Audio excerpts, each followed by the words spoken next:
Hello, good morning dear student. Today I am going to start lesson 4th standard 4th. आज हम 4th standard के 4th lesson के बारे में पढ़ेंगे, सोइल्स ऑफ इंडिया, यानी कि भारत की जो मिट्टियाँ हैं उनके बारे में हम जानकारी प्राप्त करेंगे। मिट्टी क्या होती है बच्चों? धरती की सबसे ऊपरी परत जिसके ऊपर आप रहते हो, ये परत क्या कहलाती है? जो धरती की सबसे ऊपरी परत है, इसको परपटी भी कहते हैं, हम सतल मंडल भी कहते हैं। तो देखिए, जो अर्थ होती है, सरफेस होता है, सबसे पहले वो मिट्टी की बनी होती है, जो ऊपरी परत जिसके ऊपर हम रहते हैं, ठीक है। The upper most layer of the earth surface is called soil. It is formed by breaking up of the large pieces of rock into smaller ones due to the action of various natural forces. कहता है कि बहुत सारी natural प्रक्रियाओं के द्वारा जो ऊपरी परत है वो फॉर्म में आती है। कैसे? ब्रेकिंग पीस ऑफ रॉक्स के ब्रेकिंग, छोटे छोटे टुकड़े, उनका जो है वायु, जल और हवा में जो क्षय होता है, टूटती है, उसके साथ मिलकर वो किसका निर्माण करती है? मिट्टी का निर्माण करती है। यानी कि वायु, जल और पानी, जो सारा चीज़ें हैं वो एक जगह से दूसरी जगह आती है, तो ये सारी चीज़ें क्या है? मिट्टी का निर्माण करती है। The smaller piece are further broken down into sand and silt. Sand और सिल्ट में बदलता है। Water and wind carry to different places. Water और वाइंड के साथ एक जगह से दूसरी जगह जाते हैं। It is thus formed over thousand of year. और हज़ारों सालों के बाद इस प्रक्रिया से जो है मिट्टी का निर्माण होता है। मिट्टी की प्रक्रियाएं देखेंगे आगे हम। Soil is the one most important natural resources. Soil क्या है? सबसे इम्पोर्टेंट प्राकृतिक संसाधन है। संसाधन क्या होती है बच्चों? रिसोर्सेज क्या होती है? वायुमंडल के अंदर, वायुमंडल नहीं, हमारे वातावरण में पाई जाने वाली वो प्रत्येक वस्तु जिससे हमारी आवश्यकताओं की पूर्ति होती है, वो क्या कहलाती है? संसाधन। ठीक है। ये दो प्रकार के होते हैं, मैन मोड भी होते हैं और नेचुरल भी होते हैं। जैसे जल है, वायु है, सूर्य का प्रकाश है, ये कोई इंसान नहीं बनाता, ये हमें प्रकृति से प्राप्त है, इसलिए इन्हें नेचुरल रिसोर्सेज कहा जाता है। मिट्टी है, ये हमने तो नहीं बनाई ना, नेचुरल रिसोर्सेज है ये। और जो चीज़ें आप अपने आसपास देखते हो, मेरे हाथ में जैसे पेंसिल है, एक बुक है, ये सारी चीज़ें क्या होती है? मैन मोड, जो आदमी द्वारा बनाई गई हो, इंसानों ने जिसको विकसित किया हो। तो हम खुद भी क्या है? एक रिसोर्सेज हैं, यानी हम भी क्या है? एक संसाधन है।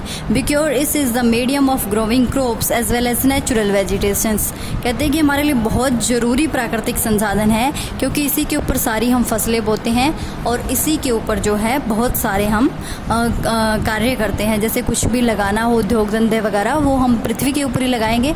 तो ये भूमि जो है या उसकी मिट्टी जो है हमारे लिए बहुत इंपॉर्टेंट नेचुरल रिसोर्सेज है। India possess a large variety of soil. Bharat में अनेक प्रकार की मिट्टियाँ पाई जाती है। The variety of crops can be grow due to the different types of soil. कहते हैं कि किसी भी फसल की प्रकृति किस पे निर्भर करती है? मिट्टी के प्रकार पे, जलवायु पे। तो मिट्टी के प्रकार पे कैसे निर्भर करती है? कुछ फसलें होती है जो रेतीली मिट्टी में हो जाती है, कुछ फसलें ऐसी होती है जो पानी की मात्रा अधिक मांगती है, कुछ फसलें काली मिट्टी में, कुछ फसलें जो है लाल मिट्टी में। तो ये जो कारण है ना बच्चों, ये फसलों की विभिन्नता पे भी डिपेंड करता है। मिट्टी जैसी होगी, फसलें वहाँ वैसी ही होंगी।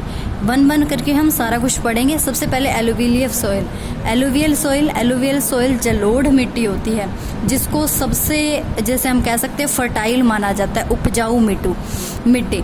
Alluvial soil consist of fine silt transported by river from the mountain and deposit in plants. कहते हैं कि जो नदियाँ हैं ना, वो माउंटेन से निकलती है, पर्वतों से जो नदियाँ निकलती है, वो अपने साथ फाइन और सिल्ट लेके आती है। सिल्ट और छोटे छोटे पदार्थ, गाद और उसके अवशेष जो अपने साथ लेके आती है, तो वो किस में जमा करती जाती है? वो मैदानों में प्रवेश करती है। ठीक है। वो शुरू से कहाँ से चलती है? वो चलती है जैसे पर्वतों से निकलती है, और पर्वतों से निकलती हुई नीचे वो कहाँ तक पहुँच जाती है?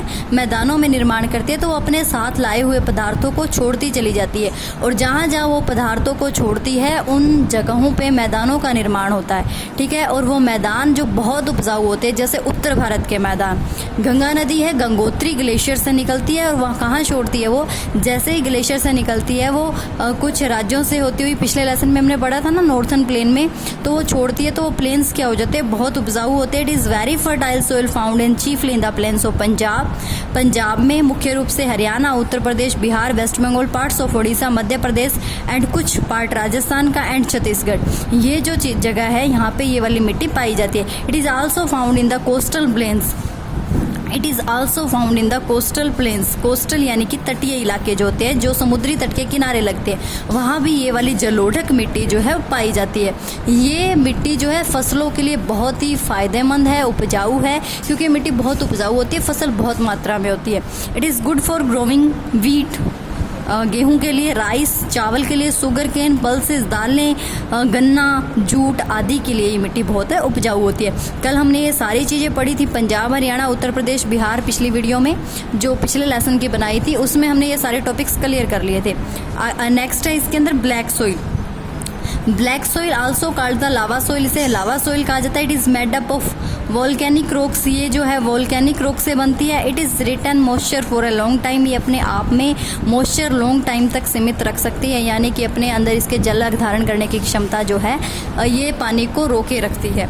ड्यूरिंग द ड्राई सीजन में यानी कि सूखे सीजन में, however develops deep cracks black soil found इन महाराष्ट्र, कहते हैं कि हाउएवर डीप क्रैक्स होता है दरारें पड़ना, ठीक है। जब गर्मियों का सीजन होता है तो काली मिट्टी के अंदर दरारें पड़ जाती है, और वो दरारें जो हैं आपको काफ़ी मात्रा में बड़ी बड़ी दिखाई देगी। आपने देखा होगा कभी जहाँ भी काली मिट्टी है वो चिपचिपी होती है, जल्दी ही किसी चीज़ को पकड़ लेती है। काली मिट्टी चिपचिपी होती है, और वो जो है जैसे ही गर्मियों का सीजन आएगा तो उसमें जो सूखे की वजह से दरारें फट जाएगी, और उन दरारों में फिर हवा भर जाती है, और वो अच्छे से हवा उस मिट्टी में मिल जाती है, जिसकी वजह से वो और भी उपजाऊ हो जाती है, ठीक है। तो ये जो काली मिट्टी में जो दरारें पड़ती हैं वो बहुत गहराई से बहुत मोटी मोटी दरारें पड़ती है, और ये मिट्टी जो है फसलों के लिए काफ़ी उपयोगी होती है। Black soil is found in Maharashtra, parts of the Gujarat के कुछ पार्ट में, मध्य प्रदेश एंड छत्तीसगढ़ में कौन सी मिट्टी पाई जाती है?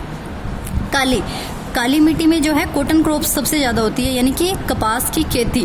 वेल इन दिस सॉइल, इस सॉइल में सबसे ज़्यादा जो है कॉटन की क्रॉप्स बहुत अच्छी होती है, कपास की फसल जो है। This soil is also known as regur at some places. इस सॉइल को, इस मिट्टी को कुछ स्थानों पे रेगड मिट्टी भी कहा जाता है। आई होप तुम्हें समझ आ गया होगा। एलुवियल सॉइल, जलोढ़क सॉइल जो सबसे उपजाऊ होती है, और ये उत्तरी मैदानों में सबसे ज़्यादा पाई जाती है। यहाँ हर एक प्रकार की फसल हो सकती है, ठीक है। जैसे गन्ना है, जूट है यानी कि महंगी फसलें जिसको हम कह सकते हैं, शुगर कैन है, पल्सेस है, ये होती हैं। ब्लैक सॉइल है, इसको रेगड सॉइल भी कहा जाता है, ये लावा सॉइल भी कहा जाता है। ये वोल्केनिक रॉक से मिलती है, इसमें मॉइस्चराइजर लॉन्ग टाइम तक होता है।